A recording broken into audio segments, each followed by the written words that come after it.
அதான் நான் எங்கள் ஊர் மட்டும் இல்லை, திருநெல்வேலியே எனக்கு ஹாப்பி. ஏன்னா திருநெல்வேலியிலேருந்து ஒரு பையன் எவ்வளோ தூரம் பண்ணியிருக்கான் அப்படின்ட்டு அவங்களுக்கு வந்து ரொம்ப ஹாப்பி. யாருன்னே தெரியாதவங்களாம் வந்து விஷ் பண்ணியிருந்தாங்க அந்த டைம். நல்லா அதெல்லாம் வந்து மறக்கவே முடியாது. எல்லாருமே ரொம்ப சந்தோஷம். வீட்டில் யாரும் கிரிக்கெட்டே தெரியாதவங்களாம் வீட்டில் வந்து டிவி ஆன் பண்ணி பார்த்துட்டு இருந்தாங்க ஊரில்.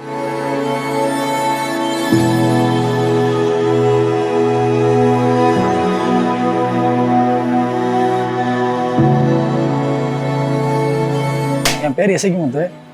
நான் திருநெல்வேலி மாவட்டம் கலக்குடின்னு ஒரு ஊரில் இருந்து வரேன். கொஞ்சம் கிராமம் தான் ஊர். எங்கள் ஊர் கிராமம் தான். பெருசாக யாரும் கிரிக்கெட் அப்படிலாம் ஆடினதுலாம் இல்லை. சும்மா ஊரில் ஸ்டம்பர் பால் ஆடுவோம். எல்லாமே விவசாயத்தை நம்பி தான் இருக்கோம் நாங்கள் எல்லாருமே. அப்பா அம்மா அப்புறம் நான் அண்ணா 2 பேர் இருக்காங்க. அப்பா அம்மா விவசாயம் தான் பார்க்குறாங்க. ஸ்கூல் ட்ரிப் மட்டும் இருக்குது. 2 வண்டி ஓடுது வேனு. இந்த டிஎன்பிஎல்ல என்னை பார்த்து ஒரு நல்ல ரா டேலண்ட் பவுலிங்னா அவன் நல்லா சூப்பராக போடுறான். கரெக்டாக லென்த்து பர்ஃபெக்டாக இருக்குது. கொஞ்சம் கைடு கொஞ்சம் கரெக்டாக பண்ணால் அவங்க பெரிய கிரிக்கெட்டராக வரதுக்கு சான்ஸ் இருக்குது. நான் ஊரில் வந்து ஸ்டம்பர் பால் தான் ஆடிருக்கேன். அப்புறம் அண்டர் செக்ஷன் வந்து நான் 10th படிக்கும்போது ஒரு செலெக்ஷன் போனேன் திருநெல்வேலி மாவட்டத்தில். அங்கே போவோம், அந்த டைம் வந்து என்னை எடுத்துப்பாங்க. அதுக்கப்புறம் போகிறது காசு இருக்காது பெருசாக, கொஞ்சம் லாங் அப்படின்றதுனால வீட்டில் கொஞ்சம் பெருசாக விடலை. அப்புறம் அப்படியே ஸ்டாப் பண்ணியாச்சு. அப்புறம் 19 செலெக்ஷன் போனேன், அதே மாதிரி திருநெல்வேலிக்கு போனேன். அவங்க அப்பவும் பெருசாக அவங்க எடுக்கல. ஏன்னா அப்போ அந்த டைம் இந்த பாலை தொட்டதெல்லாம் இல்லை, ஸ்டம்பர் பால் தான் ஆடிருக்கோம். இந்த பால்லாம் தொட்டதில் புதுசாக இருந்துச்சு. ஸோ ஒழுங்காக போட வரல. அப்படி நமக்குலாம் கிரிக்கெட் செட் ஆகாது அப்படின்னு சொல்லிட்டு விலகிட்டு இருந்தேன். காலேஜ் போனதுக்கப்புறம் கிரிக்கெட்னா ஆசை. அங்கே போவேன், பசங்க கிரிக்கெட் அந்த பால் ஆடிட்டு இருப்பாங்க.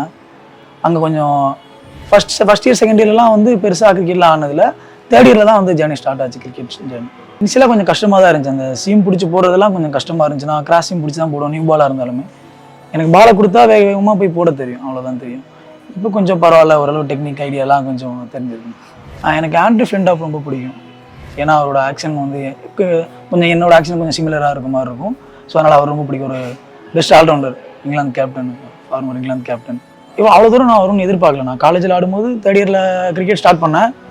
நல்லா ஸ்டார்ட் பண்ணேன். அங்கே வந்து அவங்க சான்ஸ் கொடுக்க ஆரம்பிச்சாங்க. ஏன்னா வேகமாக போகிறதுனால கொஞ்சம் சான்ஸ் கிடைச்சிது. ஒரு மெயின் ஃபாஸ்ட் பவுலராக டீமில் ஆடினேன். அந்த டைமில் என்ன பண்ணாங்கன்னா, எல்லாருமே மேட்ச் நம்மளை நம்பி கூப்பிட ஆரம்பித்தாங்க. வெளில போக ஆரம்பித்தா கொஞ்சம் எக்ஸ்பீரியன்ஸ் கிடச்சிது, என்னென்ன பண்ணணும்னு தெரிஞ்சு. அதுக்கப்புறம் அப்படியே நான் பிஜி வந்ததுக்கப்புறம் தான் இன்னும் ப்ரொஃபஷனலாக ஸ்டார்ட் பண்ணேன். ஏன்னா ஒரு ப்ரொஃபஷனல் பிளேயர் எப்படி இருப்பாங்க அப்படின்னு ஒரு ஸ்ட்ரெச்சிங் கூட எதுவுமே எனக்கு தெரியாது. சும்மா நார்மலாக ஒரு 2 ஜாகிங் மாதிரி ஓடிட்டு பால் எடுத்து போடுறது தான். அப்படி தான் இருந்துச்சு. இப்போ அங்கே உள்ள பசங்க, அந்த பிஷப் பீப்பர் காலேஜில் உள்ள ஒரு அண்ணன் யுவராஜன் ஒருத்தர் உண்டு. அவர் தான் என்னை வந்து ஃபுல்லாக பார்த்துக்கிட்டது ஸ்டார்டிங்கில். அவர் கைடன்ஸில் தான் போயிட்டுருக்கு. திருச்சி வந்து எஸ்எஸ் ராஜன் செலெக்ஷன் போவேன். அங்கே எப்படின்னா அது வரைக்கும் எஸ்எஸ் ராஜன் என்னன்னே தெரியாமல் இருந்துச்சு. 2 இயர்ஸ் பேக் வந்து நான் செலெக்ஷன் போவேன். அங்கே போனப்போ நான் வேகமாக போடுவேன். என்னை பார்த்த உடனே திருச்சி வந்து எடுத்துப்பாங்க. அப்போ அங்கே இருக்க ப்ராக்டிசஸ் எல்லாம் அட்டன் பண்ணும்போது செந்தில்நாதன் ஒரு ஃபாஸ்ட் பவுலர் உண்டு. அவர் தான் வந்து என்னை பார்த்து நான் வேகமாக போடுறதை பார்த்து, நீ சென்னை வா, நான் உன்னை கூட்டிகிட்டு போகிறேன் அப்படின்னு சொல்லி கூட்டிகிட்டு போய் அங்கே அவர் டீம்லேயே ஆட வச்சார், கோமாளேஸ்வரர் டீமில். அங்கே சான்ஸ் ஆனால் கிடைக்கல. பட் ஆனால் எனக்கு ஒரு நல்ல சம்பளத்தோடு அப்போ அந்த டைமில் ஆட வச்சார். ஏன்னா காசு ரொம்ப கஷ்டப்பட்டுட்டு இருந்தேன் கிரிக்கெட்னு போகும்போது. அப்போ ரொம்ப சப்போர்ட்டாக இருந்துச்சு. அவர் தான் சப்போர்ட் பண்ணாங்க. டிஎன்பிஎல் கிடைக்கும்னு ஆக்சுவலாக நான் எதிர்பார்க்கவே இல்லை. ஏன்னா டிஎன்பிஎல் பிளேயர்ஸை வந்து நான் கொஞ்சம் வியந்து பார்த்துருக்கேன். ஏன்னா அவங்க கூடலாம் நம்மளால் பேச முடியுமா, அவங்க வச்சுருக்க திங்ஸ் எல்லாம் நம்மளால் தொட முடியுமா அப்படிங்கிற மாதிரிலாம் இருந்திருக்கு. இந்த வருஷம் தான் டிஎன்பிஎல் செலெக்ஷனே ஃபஸ்ட் டைம் போயிருக்கேன். அது மாதிரி நம்மளை யாரும் கூப்பிட்டதில்லை, பெருசாக யாருக்கும் நேம் ரீச் ஆகலை. அதனால இந்த வருஷம் கூப்பிட்டாங்க, நிறைய செலெக்ஷன் போனால் அட்டன் பண்ணேன். ஸோ வந்து அப்படி பார்த்து திருப்பூர் பிக் பண்ணிட்டாங்க. நம்ம இனிஷியலாக ஃபஸ்ட் ஓவர் போடும்போது கொஞ்சம் ரன்ஸ் போயிடுச்சு, 15 ரன்ஸ் ஒரு ஓவருக்கு போயிடுச்சு. நான் அப்புறம் என்ன நினச்சேன்னா, இல்லை நமக்கு சான்ஸ் கிடச்சி இவ்வளோ தூரம் எதுவுமே பண்ணாமல் விட்டோமே அப்படின்னு ஃபீல் பண்ணிட்டு இருந்தேன். ஸோ அந்த டைமில் தான் நட்டு நான் பக்கத்தில் வருவார், தட்டி கொடுப்பாரு. அந்த வீடு இது எல்லாமே பார்த்துருப்பீங்க. பக்கத்தில் வந்து சொல்லுவார், ஒன்றும் பிரச்சனை இல்லைடா, அடுத்த ஓவர் நல்லா பண்ணிக்கலாம், எதையும் மைண்டுக்கு ஏற்றிக்காத, அடுத்த ஓவர் பெட்டராக பண்ணலாம், அதுக்கு என்ன பண்ணுமோ அதை மட்டும் யோசி அப்படின்னு சொல்லுவார். சாய்னாவும் ஒன்றும் இல்லை, முடிஞ்சதை விட்டு அடுத்த ஓவர் நல்லா பண்ணு அப்படின்னு சொல்லிடுவார். ஃபர்ஸ்ட் ஓவர் எல்லாருக்கும் புதுசாக போய் நல்லா பண்ணணும்னு எல்லாருக்கும் ஆசை இருக்கும். அது வில்லேஜ்லேருந்து வரப்போ எல்லாம் பயத்தோடு இருப்பாங்க. ஏன்னா செம்ம நர்வஸாக இருப்பாங்க. சான்ஸ் கொடுக்குறப்ப பர்ஃபார்ம் பண்ணாதான் அடுத்த சான்ஸ் வரணும், அந்த ஒரு மைண்ட் தாட்டில் இருப்பாங்க. ஸோ இவன் வந்து ஃபர்ஸ்ட் ஓவர்லேயே ஒரு 17 ரன் கிட்ட போயிடுச்சு. ஸோ இவன் ஃபேஸ் ஃபுல்லாக ரொம்ப, ஏன்னா நானும் அந்த மாதிரி ஸ்டேஜ்லேருந்து தான் வந்திருக்கேன். எனக்கும் ஒருத்தர் இந்த மாதிரி தட்டி கொடுத்து தான் நானும் இவ்வளோ தூரம் வந்திருக்கேன். ஸோ நாம் என்ன பண்ணுறோன்னா,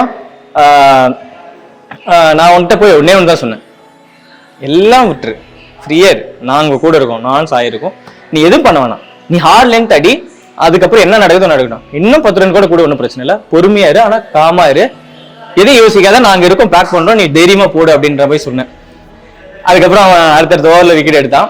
அப்புறம் அவன் வந்து சொன்னான், நான் தேங்க்ஸ்ண்ணா அப்படின்னா, இதாண்டா எங்கள் வேலை, நான் எதிர்பார்க்கவே இல்லை. நட்டுனா வந்து அவ்வளோ கேஷுவலாக இருப்பாங்க அப்படின்னு நான் எதிர்பார்க்கலாம் இல்லை. சொல்லியிருக்காங்க நிறைய பேர், நட்டுனா வந்து யாருக்கிட்டையும் எதுவும் எதிர்பார்க்க மாட்டாரு, ஜாலியாக இருப்பா அப்படின்னு சொல்லியிருக்கேன். ஆனால் நம்ம வந்து போய் பழகினா தானே தெரியும் அப்படிங்கிற மாதிரி இருந்துச்சு. அதே நட்டுனா ரூம்லலாம் கூப்பிட்டு வச்சு பேசுவார். நாங்கள் அவர் ரூமில் தான் இருப்போம், ஜாலியாக பேசுவார், எதனாலும் சொல்லுவார். நிறைய எக்ஸ்பீரியன்ஸ் அவர் வந்து நான் அவரோட எக்ஸ்பீரியன்ஸ் ஷேர் பண்ணுவார். நிறைய ஐடியாஸ் கிடச்சிது, என்னென்ன பண்ணணும்னு சொல்லுவார். அந்த மேட்சுக்கு முந்தின நாள் நான் அவர் கூட பேசிகிட்டு இருப்பேன். அவர் கூட பேசிகிட்டு இருக்கும்போது அவர் நிறைய பேசுவார். அப்புறம் அந்த இது அப்படியே மேட்ச்லேயும் வந்து சப்போர்ட் பண்ணுவார் நிறைய. ரொம்ப சூப்பரான பையன். எது சொன்னாலும் டக்குன்னு கேட்பான். நான் என்ன பண்ணணும் ஏது பண்ணணும் நெட்ஸில் வந்து கேட்பான், ப்ராக்டிஸ்லேயே அதே மாதிரி கேட்பான். நான் இந்த மாதிரி இடத்துல எப்படி பண்ணணும், அந்த மாதிரி நிறைய விஷயம் நான் அவங்ககிட்ட பேசியிருக்கேன். டிஸ்ட்ரிக்ட் லீக் ஆடணும்னு நினச்சேன், டிஸ்ட்ரிக்ட் லீக் ஆடினேன்.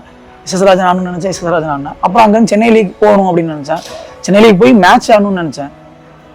அப்புறம் மேட்ச் ஆடினா அப்புறம் அங்கேருந்து விக்கெட் எடுக்கணும்னு நிறைய ஆரம்பித்தேன். ஸோ அங்கேருந்து ஸ்டார்ட் ஆனது அப்படியே வந்து டிஎன்பிஎல் போனால் போதுன்னு நினைக்க ஆரம்பித்தேன். டிஎன்பிஎல் அதுக்கப்புறம் சான்ஸ் கிடைக்க ஆரம்பிச்சு. ஸோ இங்கேருந்து அடுத்து என்ன ஸ்டெப் அப்படின்னு பார்க்கணும். பெருசாக நம்ம திங்க் பண்ணுறத விட அடுத்தடுத்து என்ன வரணும் அப்படிங்கிறத பார்த்தோன்னா அது எனக்கு பெருசாக கொஞ்சம் ஹெல்ப்ஃபுல்லாக இருக்க மாதிரி இருந்துச்சு. கண்டிப்பாக என்னால் முடிஞ்சதை அவர் கண்டிப்பாக சப்போர்ட் பண்ணுவேன்.